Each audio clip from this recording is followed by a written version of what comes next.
ઘટનામાં એવું હતું કે આજથી માર્ચ એપ્રિલ મહિનાની અંદર હું સાઉદીમાં હતી ત્યારે સ્નેપચેટ થી હું અનંત ચાવડાના થ્રુ ઇમ્તિયાઝ રાવમાં ઉર્ફે લાલાના કોન્ટેક્ટમાં આવી. એટલે એ ટાઈમે મને આવી બધી મતલબ નથી ખબર કે એ વ્યક્તિ આવો હશે, શું કરશે, શું નતો કરતો.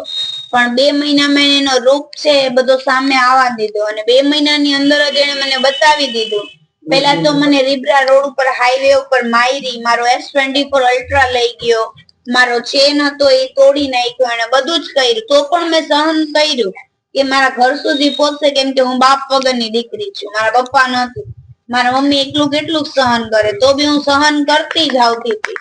પછી વધી ગયું એનું ક્યારે મારા ઘરની નીચે આવીને ગાડીઓ ઉભી રાખે અને ઉપર જઈને ધમકીઓ આપતો હતો કે તારથી થાય કોઈથી નો થાય. મારા દીકરાને લેવા માટે એ બધા અહીંયા આવ્યા હતા, અનંત ચાવડા અને લાલો ને એ બધા.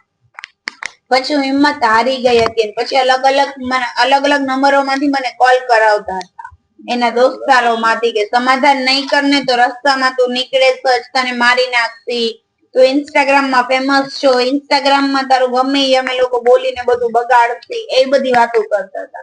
કેમ કે અત્યારે સોશિયલ મીડિયાની લાઈફ છે, એમાં તો ગમે ત્યારે નાની એવી વસ્તુ આપણે લોકો મૂકી છીએ તો એ વસ્તુમાં બહુ મોટું થાય જ છે. એટલે એની કારણે એ લોકો મને ધમકાવતા હતા, બધું કર્યું. પણ પછી કાંઈ ન થયું તો મેં કેસ કર્યો એના ઉપર. કેસ કર્યો એ છતાં પણ મારા માટે ને 2 દિવસે 4 દિવસે ફોન કરાવતો હતો. તો મેં તો કાંઈ વાંધો નહીં, હું કેસ પાછો લઈ લઉં છું. મારો 24 અલ્ટ્રા મોબાઈલ એની પાસે છે, જે મોબાઈલ એને રીબડા પાસે તોડી નાખ્યો હતો. તો મેં એને એમ કીધું કે મને મારો ફોન આપી દે, કે તું મને મારો ફોન આપી દઈશ તો બસ છે. તો મને કે ના, હવે મારે તને ફોન નથી આપવો, અને જેમ મેં તોફાની રાધાને મારી ને એમ હું તને બી મારી. એટલે મારતો કે શું કરતો? હા, મારા ઉપર બી હાથ ચાલાકી કરેલી હતી. તોફાની રાધા એની મને નથી ખબર, પણ મારા ખુદ ઉપર હાથ ચાલાકી કરેલી હતી. હાલતા ચાલતા જ હાલતી ચાલુ ગાડી એ મને મારી છે. પછી રીબડા પાસે પેટ્રોલ પંપ છે ને, પેટ્રોલ પંપ ની બાજુમાં ખાલી જગ્યા છે, ત્યાં મને પેટમાં લતું મારેલી છે, બધી જગ્યાએ મારેલી. કદાચ મને અહીંયા નિશાન બી છે મારા હાથ ઉપર, એને મને મારેલી છે ને. એટલે એવું બતાવવા માંગતો હતો. પછી કાલે રાત્રે, પરમ દિવસે રાત્રે મને ફોન આવ્યો. 2 દિવસ હું ભાનમાં નથી.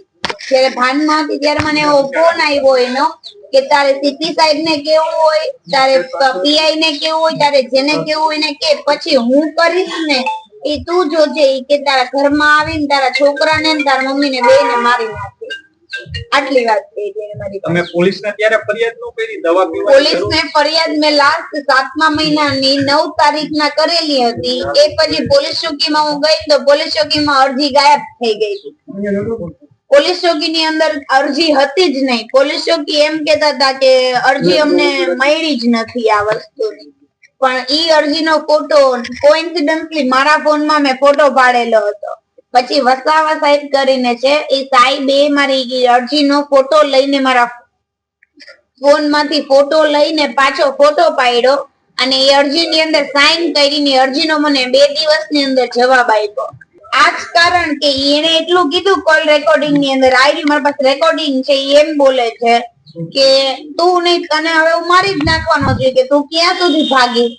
સીપી ને કહીશ, પીઆઈ ને કહીશ, પીએસઆઈ ને કહીશ કે હું તો 12 વર્ષથી જેલ કાપેલો જ છું. હવે 12 વર્ષ જેલ કાપી હોય અને 2 વર્ષની જેલ થી શું ફેર પડે? આજે 12 વર્ષ કાપી, કાલે 2 મહિના કાપીને પાછો તારી પાસે આવી. તમારી શું માંગ છે? મારી માંગ એટલી જ છે કે આજે હું એક નારી જ છું. મારા જેવી એવી કેટલી છોકરીઓ સંડોવલી અંદર હશે જ, અને કેટલી છોકરીઓ અંદર દુખી જશે.